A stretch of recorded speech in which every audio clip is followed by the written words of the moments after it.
viewers, Ron back again. All right, we got a different camera of Ron's now. Okay,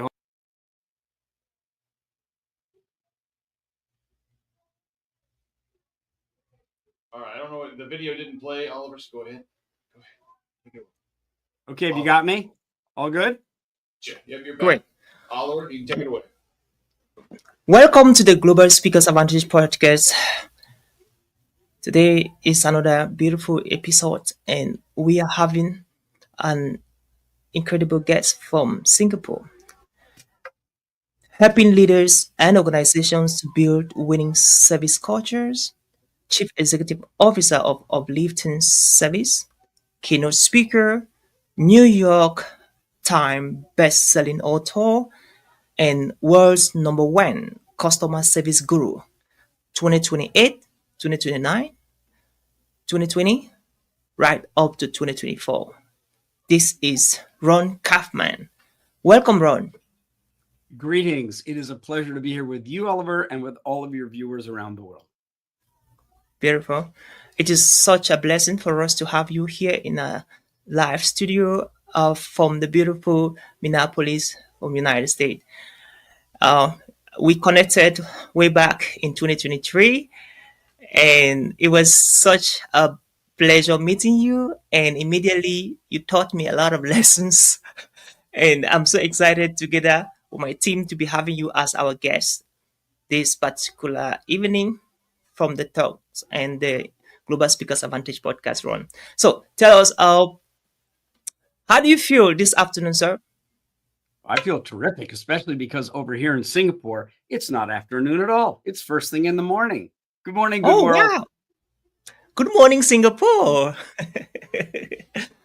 Pretty good. Awesome. And I guess you are still on Sunday, or you probably on Monday already? We're on Monday. Oh, nice.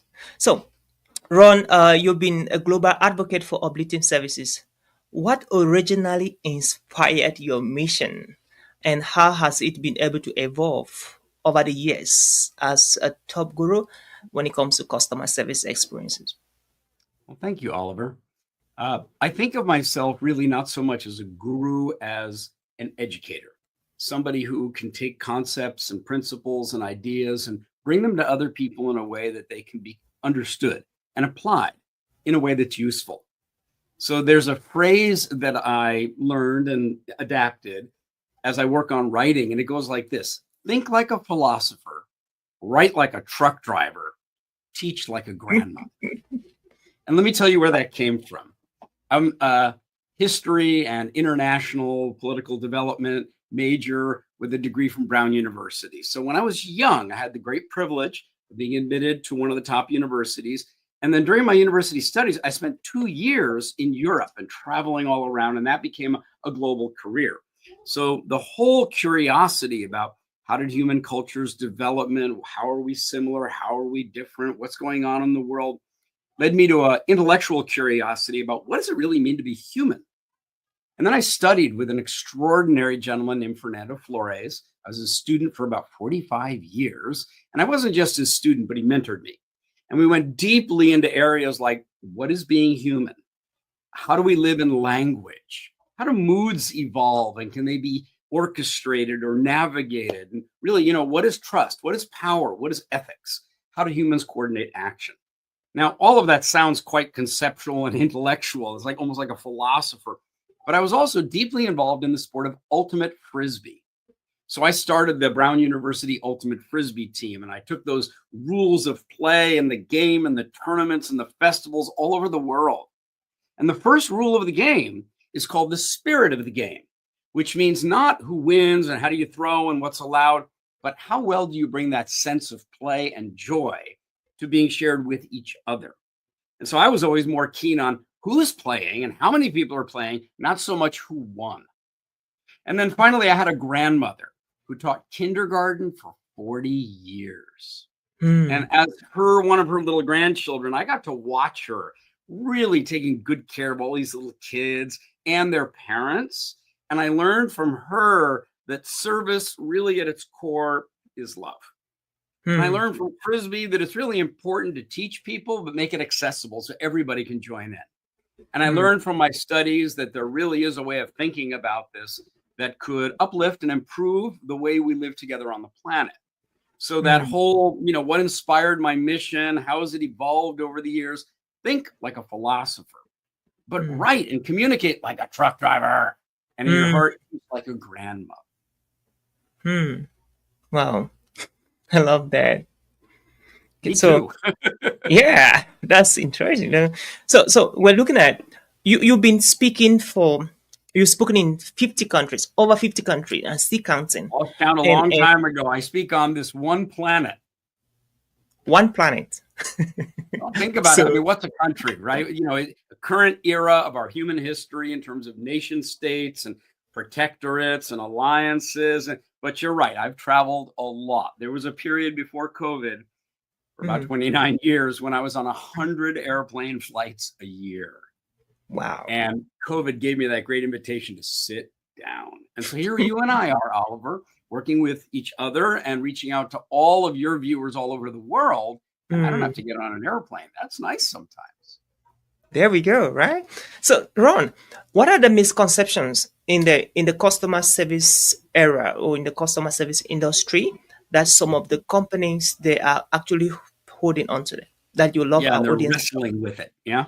So when you talk about an organization, whether it's a company or a nonprofit or a faith-based organization or a community group like sports or music, or it's a business, and you've got people in leadership positions, one of the big misconceptions is that they come to me and they say, well, yes, I want to improve our customer service or make a better customer experience, but I want my people to have that customer-focused mindset. And I've even heard some people say, we want to inculcate the mindset into their DNA, as if you could put it in a shot and just stick it in their bodies. It doesn't work that way. Now, I understand the power of a service-focused mindset. Like I said, I was just blessed to grow up that way. But here's how you get it. You've got to give people a proven, effective, adaptable, easy to understand, easy to use tool set for analyzing the experience customers are currently having, listening to and understanding what is it the customer or the internal colleague that you're serving really values, and then applying these tools in a way that generate new action, new ideas, so that you can evaluate them and improve them and prioritize them and then execute with them. So that means you need a tool set. But you give somebody a new set of tools, it doesn't mean they really are skillful in how to use them right away. So you've got to give people the tool set and the support and the education and the training and the coaching and the encouragement so that over time they develop a skill set. And the remarkable thing is that when you give people the right tool set, which we built over many years and helped many companies implement, and you give them that kind of support so they develop their own skill set, they start to feel proud about the results that they create, about the experiences that they deliver, about the value that's generated by them applying these tools and developing these skills. And guess what comes? The mindset. So the way you get the mindset is not by, I want the mindset. Find the right tool set.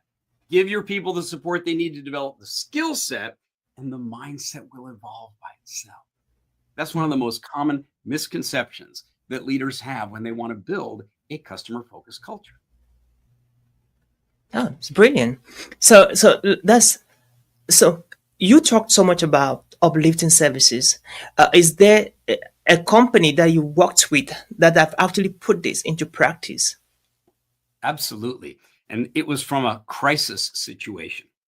So there was a hospitality group based out of Mauritius that had 9 properties and 3,200 employees at corporate head office and in all of the different resorts and properties that they had in their portfolio. And when the global financial crisis came, remember back in 2007, 2008, the company was this close to bankruptcy. And the brand of the company wasn't exactly at the top of the industry. And they really knew they needed a transformation. But they also knew that because they were this close to bankruptcy, they couldn't get out of their situation just by spending money. It's not like they could renovate all the resorts and turn them all into 5 or 6 star beautiful properties. They couldn't do that. So how could they come out of the crisis, attract more tourists and tour operators and groups to come back, charge even a higher room rate perhaps than the average in the industry, and be able to recover not only financially but also reputationally. And I knew the person that this group brought in as the new CEO. And the CEO and I had worked together in some other properties and brands. And he said, Ron, you're the service guy. Could you help us? Because he knew that you could improve service performance and reputation and experience for guests just by improving the mindset of the people, give them the tool set, help them with the skill set, and they can become better service providers. Well, it worked. It worked. And so after a very short period of time, the travel agents started getting positive feedback. The social media channels started featuring great guest comments. The tour operators realized, that's the place to send. And so we even transitioned the brand name of the whole group. It was called something else, but now it's called Lux, the Lux Collective, Lux International. And this group created a mission, and it started out like this: each moment matters. What does that mean? It means, Oliver, that when you take your family on vacation, you've been saving up for that vacation, you've been looking forward to that vacation, and the vacation only has a certain amount of time. So they said, you know what? We realize each moment matters, and it matters to every guest, and it matters to the little ones and the parents, and it matters to the couple and the honeymooners and the retired guests and the different international guests. Each moment matters. But over time, that mission statement evolved, and they realized, it's not only that each moment matters, and they changed it to we make each moment matter. In other words, they took the responsibility and said, it's our job, and focused on making each moment matter in the internal service, as well as then for the external service to guests. And then, Oliver, it didn't stop there. They went further. And about a year before the pandemic crisis, they realized, it's not only that we make each moment matter, but we care about what matters. And out of that developed the CEO Circle of Care Awards, in which every year, all 9 of the group resorts, and now there's more because other companies, other developments, other properties want to be part of this Lux Collective brand set. They said, every year we have to find a brand new innovation, come up with another approach to take even better care of our guests, our team members, the communities in which we operate, and the natural ecology in which we live.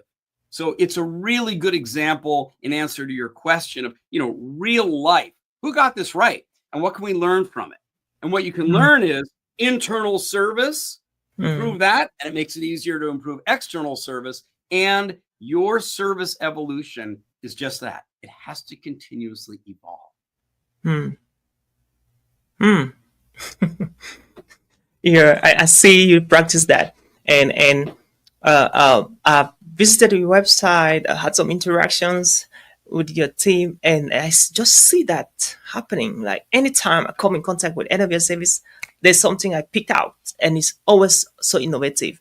Now, Ron, with customers' expectations shifting all the time, what do you think organizations and companies and thought leaders can begin to do, to maintain consistency in customer service at the same time maintaining innovation? That's a great question, Oliver. And we can even think about it in terms of how do you maintain consistency of service when technology is changing? How do you maintain consistency of service when you have some premium, high-end, high-paying customers, but then you've got a middle range of customers, and then you've got some economy level customers as well? If you say, well, we have to do consistency, and by that you mean everybody gets the same service, you're obviously going to have a problem financially as well as operationally. So the way to think about this is not so much consistency like everybody gets the same practices that we do, but consistency in terms of the caliber of experience that each of your customers has. Let me give you an example. Singapore Airlines, one of the top airlines in the whole world. I've had the privilege of developing 38 different programs for them over the years. teaching everybody from frontline check-in to cabin crew, even pilots, sales, overseas stations, internal departments, leadership levels. Wow. And, they've got economy passengers, high volume, let's face it, relatively low price. Oh, but then they also have their business class passengers, absolutely happy to pay more. They want a different kind of service. Then what they used to have was called first class. Now they've taken it even higher, what they call suites. Like little suites that you get up in the air. Now you can't give suites level service performance to people in economy and continue to be as profitable as Singapore Airlines is. So how do they do that? Well, what they do is they focus on creating an outstanding experience that understands the level of expectation of each of their different customers and customer groups. And then what they want to do is perform to that level of expectation that would be expected, but they want to do it in a way where that customer group says, "Ooh, that's the way I like it," what I call desired. And then for that particular customer level and economic level, do something unexpected and provide that little extra, provide that, "Oh, I didn't know that was going to happen." And I call that the surprising level of service. So what you're looking for is to maintain a certain consistency of service. Serve people the way they like to be served, desired, and look for ways to surprise. Look for ways to add that little extra step of value based on the current expectations of each of your different customers and the way you currently deliver. And that's the consistency that you're looking for. Not consistency in operational performance, consistency in a high level of customer experience. I get I have 2 kids, little kids, and so hopefully together with my family we'll love to have kind of a vacation in Singapore. Now, you have experience working with Singapore airline, and I'm excited to hear that. The last time I was in Singapore, it was truly a very beautiful environment to hang around with. Even though I missed my flight, but it was fun staying in the airport for quite some time and not getting bored. Well, actually, you probably had. That's a great example, Oliver. You missed your flight. Yep. Now, nobody looks at that as a traveler and says, "Oh, what a great experience." But you were in Changi International Airport, one of the highest ranked airports in the world. And let's say you had an extra 5 hours you had to wait. I promise you weren't bored. There was so much to do. They made you feel so welcome. If you actually went up to somebody and explained you missed your flight, they're going to they're going to demonstrate real human interest and care and see if they can assist you. So there you are now on the other side of the world saying, "Oh, I love Singapore."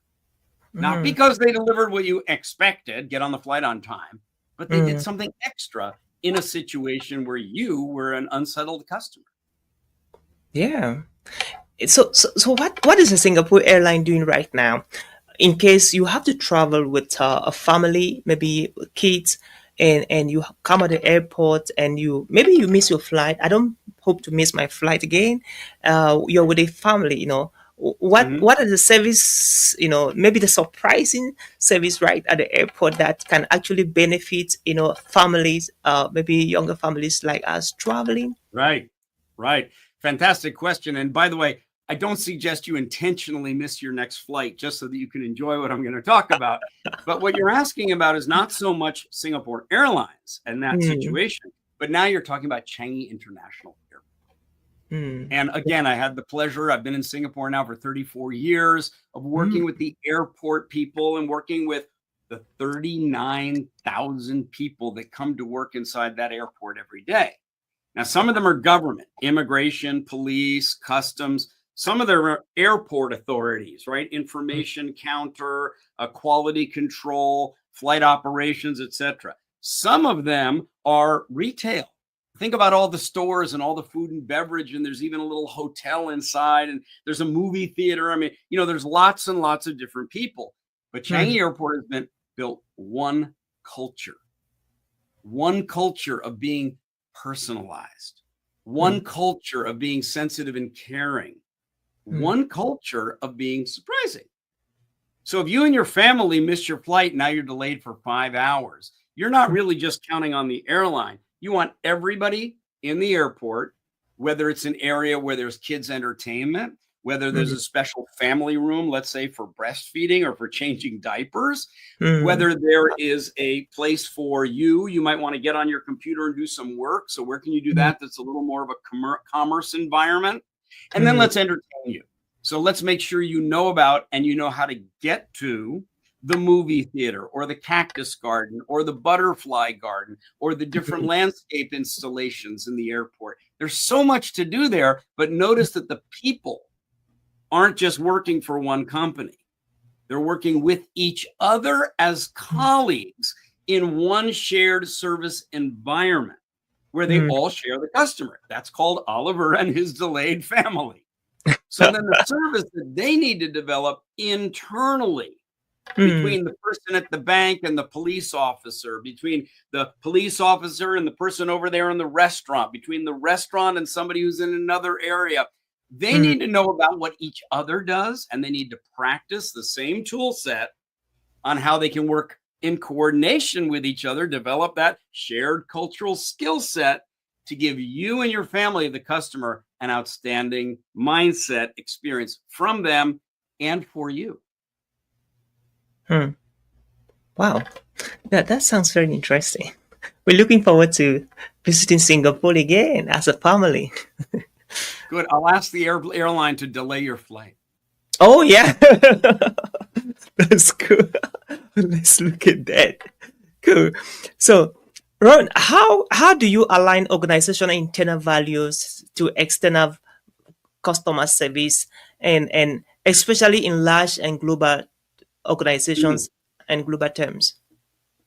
Yeah, it's tremendously important to actually begin not by focusing on improving the external customer experience. That's another one of those misconceptions.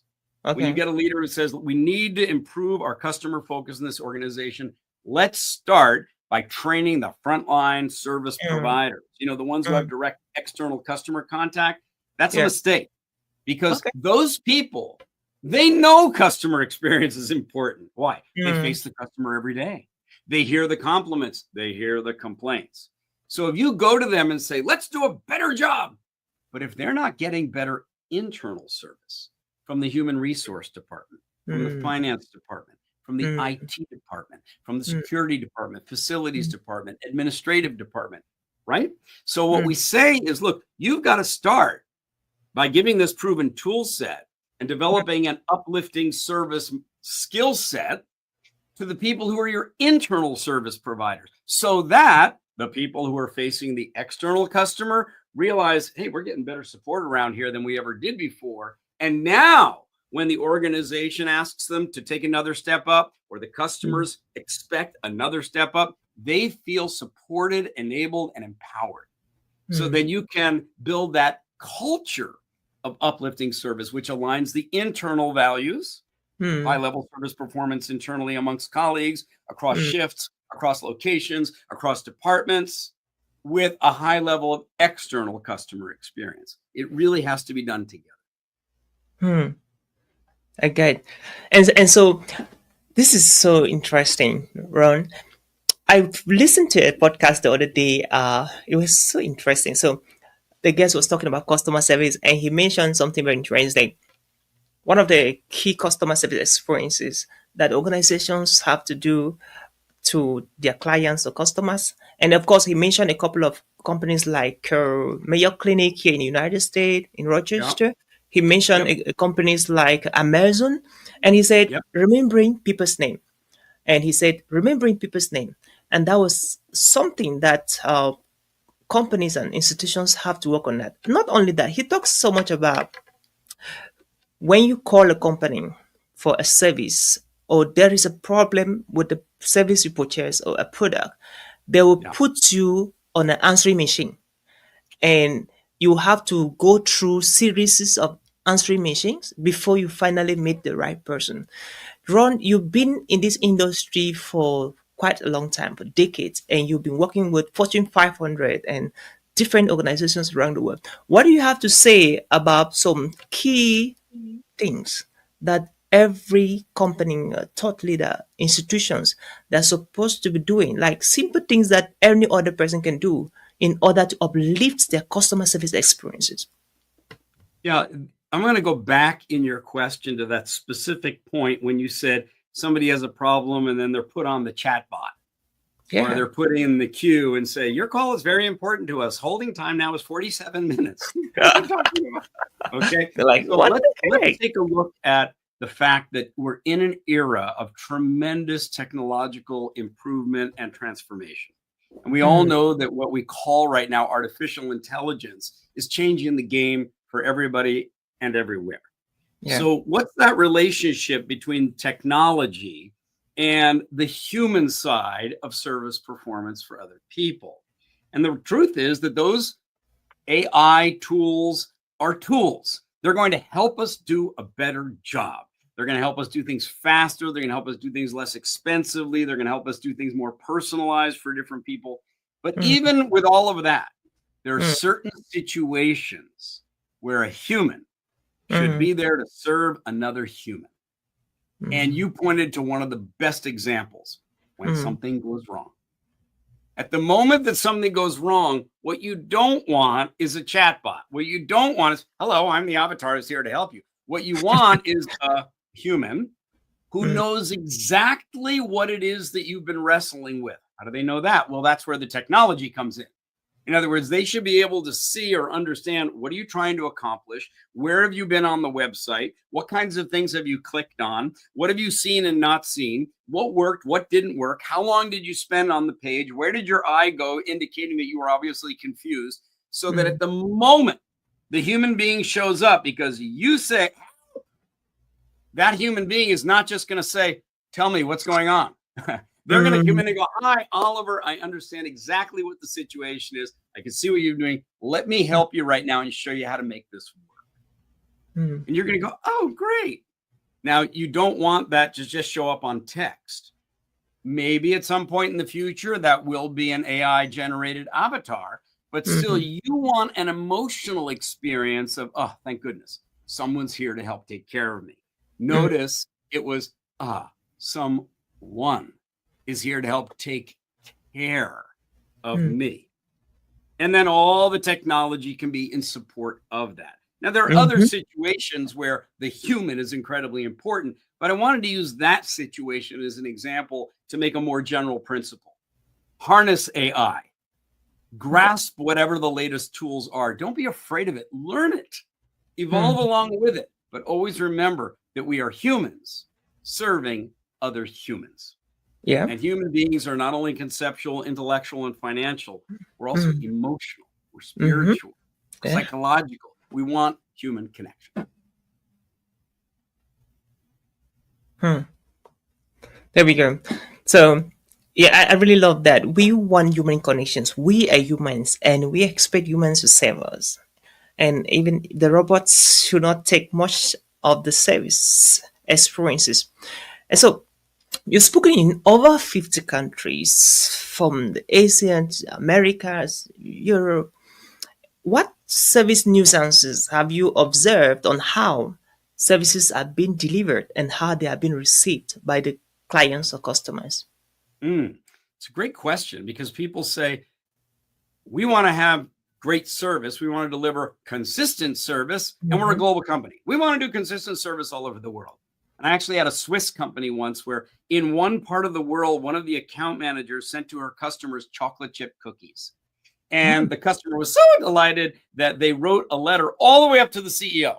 And the CEO said, this is great. Tell account managers all over the world to buy chocolate chip cookies to give to all of their customers. And it fell completely flat. Because in some cultures, it's not chocolate chip cookies that they want. It might be something like, we do flowers in this culture to show appreciation and respect and gratitude. Or it might be, we want some other form of baked good. Or it could be, in some cultures, a bottle of wine. In some cultures, it could be dried nuts. In some cultures, it could be cookies, but they should be a different type of cookie. So you get the point, right? Yeah. Different people in different cultures have different backgrounds. We grow up in different cultures. We have different history. That means we have different language, traditions, expectations, bias, practices, prejudices. So if you want to serve somebody you want to understand, who is that person? What's the background of their own appreciation for things in life? I'll give you some examples. In Singapore, speed, efficiency, low cost, good quality, friendly, helpful, patient, service, not so much. Okay? That's Singapore. But on the other hand, you go to a place like the United Kingdom, much more reserved. They want polite. Being a little bit slower is acceptable so long as the service experience is one of dignity and appreciation. Oh, but then you have an American customer. Big, loud, bold, drama, excitement. Oh, good. Now get on a flight and go to Japan. And the cultural nuances, the expectations are much, much more oriented towards traditional rituals of respect and honor and mutual care. Or then you can go to a place like Mauritius or the Maldives or Bali or Oman, where there's so much native kindness in the culture that's the expectation, and that's what you're going to get. You may not get the same level of efficiency and speed, but neither do the customers necessarily have that expectation. So it's incredibly important if you have a global customer base, or if you are a global customer, to have that sense of curiosity and appreciation. We're all human, but we all came from different backgrounds. Yeah. That reminded me of something you did to me in Singapore. You remember in 2023. By the way, in 2023, I was honored to receive an invitation by the Asian Professional Speakers Association Singapore, which you are actually one of the founding members. And congratulations for that service and for serving the National Speakers Association. So after the main sessions, we were in the table, and right there in the table, you were beside me. There was a lady from Australia. So we're exchanging business card. And I pulled my hand from my bag. I got my card, and I gave the card to the lady that was opposite me from Australia. And immediately you said, "Hey, Oliver, let me show you something." And you're like, here in Singapore, when you want to give a card to somebody, you have to position the business card, in the right way, right from your bag. As you pull it up, it should be in the right order. Hold it with two hands, and then you give to the person in such a way that when he picks the card or he takes the card, he should just read it without flipping it. Do you remember that, Ron? Well, I remember 3 different components of that. First of all, yes, you're absolutely right. In this part of the world, when you extend to somebody that antique device called a business card, but which you people like you and I still love to carry and love to give away, it can have the QR code on it. It can have your photo on it, that kind of thing. But you give it with 2 hands, and you do it with the text facing the person you're giving it to. It's a way of extending a card with respect. Okay. Then the second thing is that you carry it in your pocket in a certain way, so that when you reach in your pocket to take out the business card, it's already set to go bloop. It's already positioned to be bloop. Not you take it out, you have to look at it, you turn it around. Now, that's a tiny little thing. But where are you supposed to learn that from somebody else? And for every one of you who's watching this show, I want you to take the lesson right now. Figure it out. Take a pack of your business cards, stick them in your side pocket, and then practice pulling it out and going bloop. And if it doesn't come out with the right side up, or it's facing the wrong way, figure out how to put it in your pocket. Okay, that's number 2. Number 3 is I went to see a client in Japan, and I was preparing myself to adapt my service to their culture. And I learned something, Oliver, I never knew before. In the Japanese culture, not only does it matter that you extend your business card the right way, but what you carry your business card in matters. Exactly. In other words, what they want, you take out your business card holder made out of whatever, you open it up, you pull out the business card to give it to someone. They're observing, what do you carry your business cards in? And they're not looking at it like an evaluation of you. They think of it as, are you performing? Do you live in a way that demonstrates respect for me? because the business card isn't for you. The business card is for them. Mm. So what do you carry it in? And it's just another great example of the cultural nuances and the Yeah. need for continuous learning and curiosity for all of us. Mm. Mm. Wow. That's so interesting. And we are having our audience full of entrepreneurs, professional speakers, thought leaders from the United States, Singapore, Europe, Africa, and all around the world, Australia. And what can you actually give us a piece of advice on how they can begin to handle their customers and their clients in their everyday business? And how can they stand out from all of their competitors, all of the other service providers in that area? Because we all know, whether as professional speakers, we're entrepreneurs, or as entrepreneurs in any other area, that if you don't differentiate in some manner, why should people come and be served by you? Now, your differentiation could be one of, I have the lowest cost, but it could also be one of, I have the widest variety. Or it could be, I have the fastest delivery. Or it could be, I provide the most education and training to help you get the most value out of whatever it is that you purchase from us. Or it could be, we provide the best long-term support and care for you as a customer. There are lots of different ways that somebody can differentiate. Clear? What's important is that you get clear on what are your fundamental principles, right? What is your purpose? What do you really care about? What do you want to demonstrate in the world so that it becomes your personal brand and it becomes what you're known for in your client relationships? So, for example, when I started in the world of service 34 years ago here in Singapore, I was invited to come to the country for 1 week. It's been a very long week. And I've had the privilege of contributing to the nation in many ways and serving many other organizations around the world. But I knew from the beginning, I wanted to stand for the idea of giving somebody great service. And I had to understand, I had to learn, what is service? And ended up writing a definition. Service is taking action to create value for someone. Well, that makes sense. You do something over the phone, face-to-face, online, an action that someone else will say, oh, that's what I wanted. Oh, I appreciate that. Ah, that was good for me. In other words, they got value. And Oliver, I did that for decades in different industries and different organizations all over the world. Now, at this point in my life, it continues to evolve because I've been really curious about, well, wait a minute, what makes something valuable to someone? And the answer is not just that it's their KPI or that they're looking at a bank account number or whatever that might be. What makes something valuable to someone is when they feel like it contributes to their well-being. Okay. So, service is taking action to create value for someone. What makes it valuable is it contributes to their well-being. Well, you know that my brand and my book is called Uplifting Service, which I call taking the next action to create more value for someone you care about. And what that's done, Oliver, in this final, stage of my life, which I hope goes on for a few more decades, is that I'm curious about what do we mean by care about?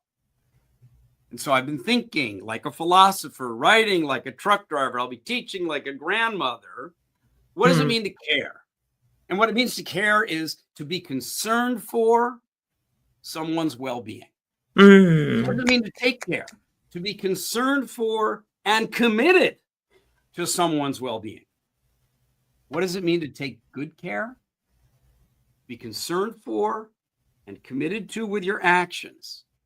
Taking good care of someone's well-being now and into the future. So you're not just looking to do a transaction, make a profit, close the ticket. What you're looking to do is enable and support someone else to flourish, to grow, to evolve, which is exactly what you're doing by creating this podcast.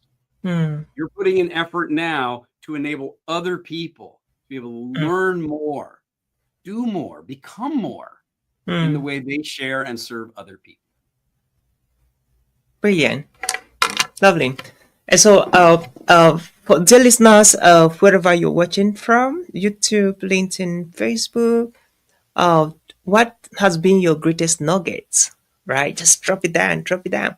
And by the way, in the Global Speakers Advantage podcast, if you have a service or product you want to advertise, we'll be ready to work with you, depending on what is that service or the product. If it aligns with our values here, we'd definitely love to advertise for you. So, and we have a question from you, Ron, from an engineer. When we were advertising and marketing this platform, the podcast, we had a question. Somebody from LinkedIn dropped a question for you, and I want to ask the question right now.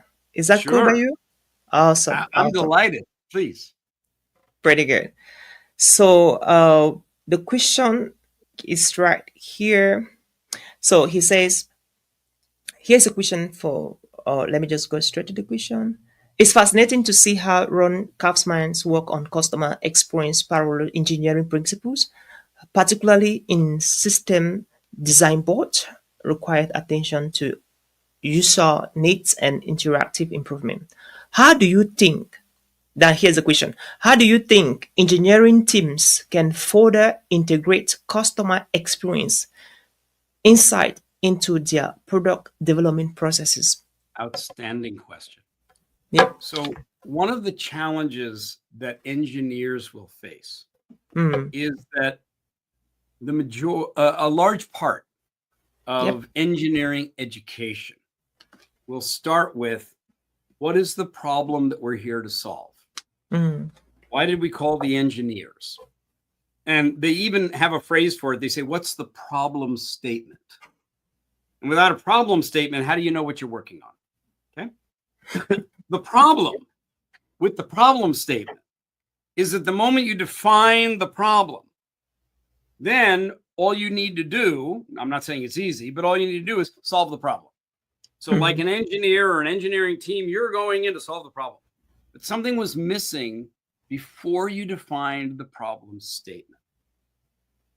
Why is it a problem? Who has this problem?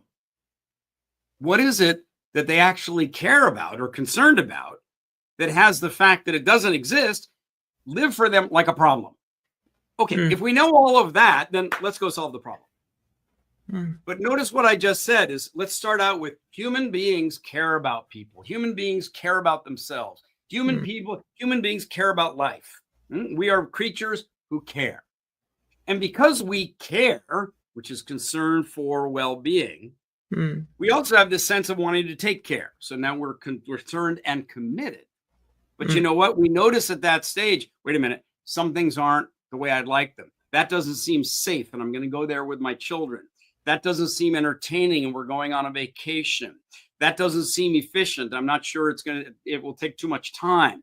That one doesn't, you get my point? So then, because people care, we have concerns. And when we have concerns, then the way the world is now can show up like, look at that problem. Good. Define the problem, get the engineers. But I want the engineers to think even more broadly, more deeply, more from what's going on behind the scenes. And you ask, like, okay, why is that a problem? What is it you really care about? What are you concerned about? What is it you really want to achieve here? Those are bigger questions than just what's the problem. And the reason that that's vital is that the engineers themselves are also human. And their imaginations and their ponderings and their creativity is something that you want engineers to be harnessing. You want them to be educated. That's the place to start. Not what's the problem, let's go solve it, but what is it that people care about? What is it that they're concerned about? That's why they have the problems. As we work on the problem, we may actually then come up with even better ideas outside solving the problem statement that takes better care, creates unique and differentiated value, allows the company to innovate and generate new products and new services, has them stand out in the market, thrive, and grow. Wow, pretty good. That's pretty good. So, do you agree that remembering someone's name is a great quality of a customer service? And if that's yes, what advice, what recommendation can you give to our listeners right now around the world on how they can remember people's name when they are offering customer services experience to them? That's a fabulous question. I think you Yeah. even said not only remember someone's name, but remember their last name. Yeah. And I am among the world's worst at actually being able to remember names. I just Okay. never really made it a discipline. I think part of it is just the speed of travel that I've been involved in. As you know, the enormous number of human beings I interact with. So Mm, I just want to say, like, a juxtaposition to the question, people love hearing that you know their name. And I yeah. love knowing their name so I can use their name, so I can address Mm, them by name, like calling you Oliver. correct. Here's your name, right? Yep. And so I need cues. I need to start out at the beginning and, hi, help me understand. How do I pronounce your name? Or great, nice to meet you. What's your name? Or even if I'm in one of those social situations where somebody goes, Ron, how good to see you. I mean, remember, there may be 1,000 people in the audience. They all know Mm. my name. And if I don't know their name, I start right out with, hi, it's great to meet you. Please remind me, what's your name? Mm. Now, once I hear it for the first time, I got to do something that's going to help me remember it so I can use it again in the conversation, so I can put it in my email, my database, so that I can associate this resonance, Oliver, with you. Mm. And for me, that means writing it down. And so the Mm. very first thing I do on any Zoom meeting or any Teams meeting, virtual, right? I've got my pad of paper. And the Oh. first thing I do, people often want to jump into the agenda and I go, hold on. Could we just very quickly go around the room? I just want to hear, how are you? What's your mood? What do you want to get out of this meeting? Blah, blah, blah. But also what I'm doing is I'm getting them to say their name Mm. and writing it down. And then it Cool. makes it easier for me to refer. There are Yeah. other people who are, great memory experts, and they do Mhm. mnemonics, and they do all kinds of, like, put the person on the chair holding the fish with a crown. I mean, there's all kinds of devices you can use to support memory. I'm kind of a fan of this one. Mm. Gotcha. So cool. Ron, you are a top global speaker, and we cannot end this podcast without you saying something about the trend of the speaking business. Now, we have speakers every single day, every single week, month, year. New speakers are coming into the speaking industry from Singapore, from United Kingdom, from Germany, from the United States. Different speakers from different topics. Now, what is that word of hope you can give to the speakers? Now, Yeah. according to statistics from the Global Speakers Federation, from my last reading, it was stipulated that by 2025, we'll be having over 4.6 billion US dollars in circulation in the speaking industry, only United States. And there are a lot of speakers who are coming in as aspiring speakers. What can you share with them as your experience is concerned with customer service, uplifting services, on how they can serve their clients to position themselves for bigger opportunities now and in the future? It's a wonderful question. It's a massive question. You've Hmm. woven a lot of questions into that one question. So let me answer it from a big perspective. Okay. You said earlier, and you're right, I'm one of the founders of Asia Professional Speakers Singapore. Hmm. Just this past few days, we had our 22nd annual convention. Wow. And hundreds of people from 18 different countries Hmm. came to this global cosmopolitan city of Singapore Hmm. to teach each other, to learn from each other, to network with one another, to collaborate with each other, to learn together. And so wherever you are in the world watching this, I welcome you. As a founder, I encourage you to put it on your calendar and join us next year. It'll be May 1st and 2nd, 2026 here in Singapore. Now, there's also a Global Speakers Federation in which there are other national speaker associations. There's even a virtual speakers association that have come together as a federation of speakers. So if you're not based in Singapore, or it's not convenient for you to travel, just go ahead and get online and find the speakers association closest to you. It's an industry grouping in which our fundamental theme is to encourage and help each other. We're not there just to position who's higher, who's getting paid more, who's busier. How can I help you? What can I learn from you? And our industry, Oliver, has always had people who are what we would call wannabes, people who want to be a professional speaker. Now, that's changed because in the past, a wannabe professional speaker often was somebody who goes, I want to change my career and become a speaker. Or I'm a young person and I love presenting in school. I want to become a speaker. Great. Join your association, start learning, move up. Learn how to differentiate, learn how to craft a keynote, learn how to do back-end support for your clients, learn how to market, learn how to sell, all of that. That's how the speaking industry works. But there's a whole other group of people since the pandemic who've been coming into our association and other associations worldwide. And those are people who are already competent, mid-career, high-performing people. And in the course of their work, as a finance person, as a technology person, as a product development person, as an engineer, they give presentations. They're asked to present. They go to association conferences and they deliver workshops. And you know what? Some of them really like it. Some of them are good at it.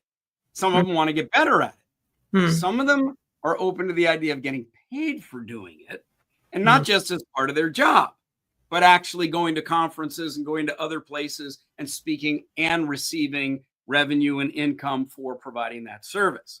So these associations worldwide are designed to help you. If you're listening to this and you go, yeah, I'd like to do that, or I'd like to find out how that works, find your local or your national speakers association or sign up and come join us and see it. Oh, cool. And this is kind of one of my last questions. So you have been speaking for over 34 years. You have been so relevant and you speak all around the world. What are some of the practices, that you practice every day, every week, every month, every year as a thought leader in the customer service experience industry to be so relevant all the time? Your name is mentioned, you're going places that our viewers and listeners right now, they can be able to inculcate some of them. So an absolutely essential lesson for every speaker, every trainer, every consultant, every coach, every leader to learn is that it's really not about you. You may have butterflies. You may want to do well. You may be practicing your speech. You may standing in front of the mirror. You may be watching a video recording and see, how can I improve? And what do they think of me? And did they laugh? And, how's my hair? But when you get up there, it's never about you. It's always about how's your audience? How do they feel? Are they, what do they want? What are they concerned about? What's the energy level in the room? And then if your attention is absolutely focused on knowing them, caring about them, loving them, when you get up on stage, you're not going to have a lack of confidence because you're not paying attention to you. You're paying attention where your attention should be. You've got focused attention. You've got an intention to serve them. Keep your focus as a speaker with your audience, in your audience, embracing your audience, serving your audience. You will do so much better as a speaker. Now, for me, that passion to serve other people, I think you can tell it's authentic. And it's evolved, and I've stayed relevant because our world is always evolving. Absolutely. So if there's a time when people are wrestling with technology, I need to figure out how to turn that from a wrestle into a cuddle. If there's a time when people are afraid physically to go out because there's a global virus going around, I've got to be the one to help service providers think about, how can I stay connected with my customers? How can I make them feel like we know them, we care about them, we even want to develop a sense of intimacy in our relationship with you? If people are living in a world where there's less trust and misinformation and news headlines that are just designed to shock you, then how do you cultivate a higher level of trust and partnership? These are the kinds of questions that have guided my career and continue to guide my career. And that's why my focus is really evolving right now, not just from how do we create value, but how do we take good care of what really matters. Thank you. This is so beautiful. And so people listening to us right now, they want to know what services. Oliver. Yep. This is so beautiful. And you are so beautiful. And I don't mean that like physically. You're not my type. Yep. But look at who you are. Look at what you've done with this podcast. Look at the amount of time and energy and attention and quality that you brought to this. Why? So that you can serve other people. Absolutely. Now, will that also benefit you? Well, of course, all of us have to find some way of serving in the world. But I just want to acknowledge you, Oliver, because you are a living example of what it is that we're talking about right here. Thank you, Ron. I appreciate it. On behalf of the team. So, what are the services that you offer, and how can people reach you to contact? I really love what you're doing. Thank you for offering me a copy of your best-selling book, Uplifting Services. I read the book, and it's a game changer. And I use part of it to train some of my team members, even in Africa. Yeah, I really appreciate that. Book was the best gift I ever had for the past 3 years. So I'm glad you read it. Good. Yeah, I read it. It was really top notch. So how do people reach out to you, and what are the services you offer apart from the keynote speaker? I understand you do corporate trainings with airlines, with Fortune 500. Maybe you just want to share a little bit about that, so that if somebody watching right now might really just want to reach out to you, like he knows that this is the service I can get out there and pick out from you. Yeah, super. So number one is my website is easy to find. My name is spelled Ron Kaufman. You can see it on the bottom of your screen. It's RONKAUFMAN.com. Yeah. Go there. You're going to find a lot. You can subscribe to our free newsletter. That's easy. But you can also go to YouTube and just type in Ron Kaufman, and you'll find the 800 videos that are there, millions of views, and you can just subscribe for free. You can also find me on LinkedIn. Now, I can't accept all the people who want to become first-degree connections because I'm already over the limit. But also the way LinkedIn works is, the fans, the friends, the followers, I love you too. So follow me. And that way you'll be able to get everything that we put out, and we publish 5 times a week, Monday to Friday, new content every day. It's all complimentary. Now, in terms of services, the keynote presentations that I do, whether they're in person on stage with the microphone, or whether they're virtual like this, and I've done hundreds of those, that can be very, very powerful, and it can be even beneficial for an event organizer, because that way it's easy to record in high quality. You can support a hybrid environment where some of your workers are in different physical locations. They may even be on the move. They may be in groups. They may be working on their own. They may be at home, but everybody can get access to that. And there are ways to make that very interactive, like you and I have done on this call. Yep. Now, the larger services that my team and I provide, we've been doing for decades. And that has 2 fundamental promises. Number one, improve service performance, create a better customer experience, stand out, earn compliments, retain customers, increase customer loyalty, grow market share, grow shareholder value. I mean, all of that is improved service performance. And I spoke with you earlier about the proven tool set that we've developed. And the way we provide the guidance, and we train the trainer so that they have it inside their company and they develop the skill set, and then they've got the mindset and produce the results. So number one is improve service performance. The second component of our offer, especially for large organizations, is build a strong and sustainable uplifting service culture, where that whole approach of what is my next action to create more value for somebody I care about in the other department, in the next shift, at the desk sitting next to me, who's a brand new customer, who's an old loyal customer, who's an upset customer, who's a business partner, a distributor, a reseller, a supplier. You want a culture where everybody's coming to work every day, not saying, I'm just here to do my job. Of course they're there to do their job. And they know that their job involves taking certain actions. But they also know that in this organization, we're always looking to figure out and collaborate, to come up with, to innovate. What's the next action that will create more value for the other people that we care about? And that kind of engagement, Oliver, requires more than just training. There are leadership principles and behaviors that we help them understand and then actually implement. And there's what we call service culture building blocks. So those are things like, how do you communicate? How do you recognize and reward? When you capture voice of customer, where does it go in the organization? What do you do when things go wrong? There are 12 service culture building blocks in our uplifting service architecture. And we have a whole roadmap for implementation. It's usually a 24 to 36 month engagement. Depends on how large and diverse the organization is. And information and understanding about all of that, well, that's what's in the book. And I just want to say one other thing about the book, because you can find it on Amazon, you can find it on Audible, is that the book delivers two promises: how to improve service performance and how do you build that strong and sustainable culture of continuously uplifting service. Great job.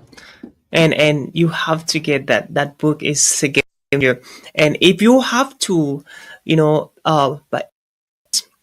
visit Ron's website, you're gonna get a masterclass, like a full masterclass on customer service experience, which I got that a few weeks ago, and I was amazed with the content that was for free, and I was so amazed with that.